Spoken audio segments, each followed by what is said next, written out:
ಪ್ರಧಾನ ಮಂತ್ರಿ ಇದ್ರು, I will crush RSS ಅಂದ್ರು. RSS ಇದೆ, ನೆಹರು ಇಲ್ಲ. ಇಂದಿರಾ ಗಾಂಧಿ ತುರ್ತು ಪರಿಸ್ಥಿತಿ ಹೇರಿ ಸರ್ವಾಧಿಕಾರಿಯಾಗಿ ಮೆರೆದ್ರು, ಸಂಘವನ್ನು ಬ್ಯಾನ್ ಮಾಡಿದ್ರು. ಇಂದಿರಾ ಗಾಂಧಿ ಇಲ್ಲ, ಭಾರತ ಇದೆ, RSS ಇದೆ. ಇವರು ಪ್ರಿಯಾಂಕ್ ಖರ್ಗೆ ಅವರೇ, ನೀವು ಈಗ ನಿನ್ನೆ ಮೊನ್ನೆ ಹೋಮ್ ಮಿನಿಸ್ಟರ್ ಆಗಿದ್ರಿ, ನಿಮ್ಮ ಅಪ್ಪ ಮುಂಚೆನೆ ಆಗಿದ್ರು. ನಿಮ್ಮ ಅಪ್ಪನ ಕೈಲೇ ಏನು ಮಾಡಕ್ಕಾಗಲ್ಲ. ನೀವೇನ್ ಮಾಡ್ತೀರಿ? ನೀವು ಸರ್ವಾಧಿಕಾರಿ ಅಲ್ಲ. ಎಲ್ಲೋ 2-3 ರಾಜ್ಯಗಳಲ್ಲಿ ನೀವು ಅಧಿಕಾರದಲ್ಲಿ ಇದ್ದೀರಿ.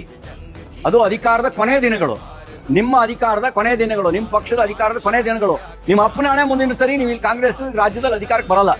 ಸಮಾಜದ ಒಳಗಿರೋ ಸಂಘಟನೆ ಬೇರೆ, ಇಡೀ ಸಮಾಜವನ್ನೇ ಸಂಘಟಿಸಬೇಕು ಅಂತ ಹೇಳಿ ವ್ಯಕ್ತಿಗೆ ಸಂಸ್ಕಾರ ಕೊಡುವಂತ ಸಂಘಟನೆ ಬೇರೆ.